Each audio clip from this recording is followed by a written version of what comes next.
জানেন, ভগবান রামচন্দ্রের বংশধররা এখনো বেঁচে আছেন। অযোধ্যার রাম মন্দির উদ্বোধনে কি তাদের ডাকা হয়েছে? এখন কোথায় থাকেন তারা? কিভাবে সংসার চালাচ্ছেন?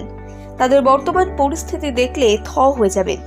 হাতে আর মাত্র কটা দিন, এরপর জানুয়ারির 22 তারিখ অযোধ্যার রাম মন্দিরের দরজা খুলে যাবে। আর ঠিক এইরকম একটা টান টান পরিস্থিতিতে দাঁড়িয়ে গোটা দেশ জুড়ে একটা শোরগোল পড়েছে।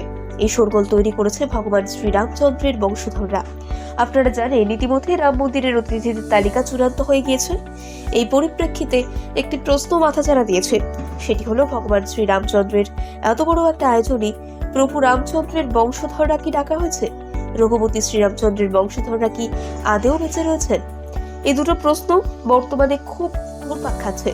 আজকের প্রতিবেদনে আপনাদের কাছে সমস্ত প্রশ্নের উত্তর খোলসা করে দেব।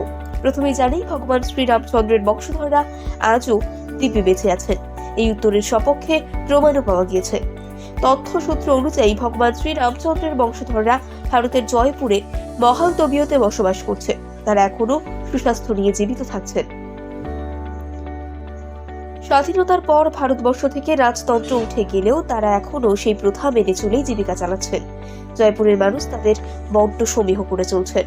রামচন্দ্রের বংশধরদের মধ্যে যারা জীবিত রয়েছেন তাদের মধ্যে অন্যতম হলেন জয়পুরের মহারানী পদ্মিনী দেবী। মূলত এই পদ্মিনী দেবী সবার প্রথমে তথ্যটি সামনে নিয়ে আসেন। তিনি একবার এক টিভি চ্যানেলের সাক্ষাৎকারে জানান, তার স্বামী জয়পুরের প্রাক্তন মহারাজ অমানুষিক ভগবান শ্রীরামচন্দ্রের বংশধর।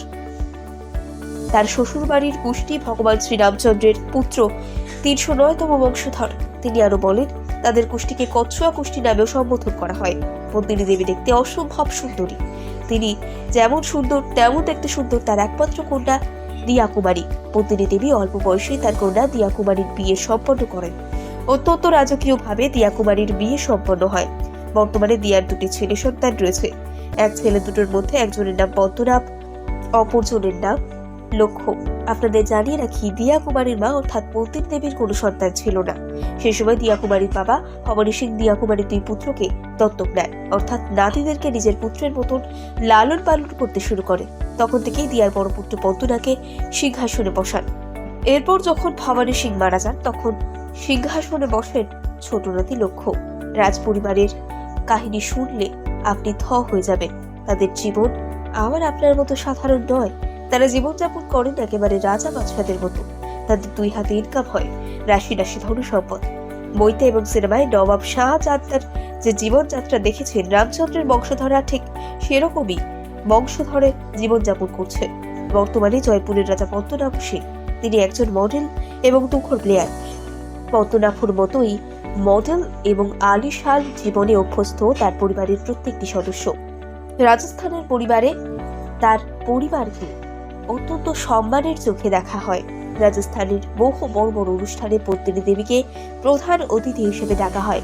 তবে শ্রীরামচন্দ্রের বংশধর বলে দাবি করায় পরিবারকে অযোধ্যার রাম মন্দিরে ডাকা হয়েছে কিনা সেই নিয়ে কোনো তথ্য প্রকাশ্যে আসেনি। তাদের পক্ষ থেকেও কোনো তথ্য এখনো পর্যন্ত দেওয়া হয়নি।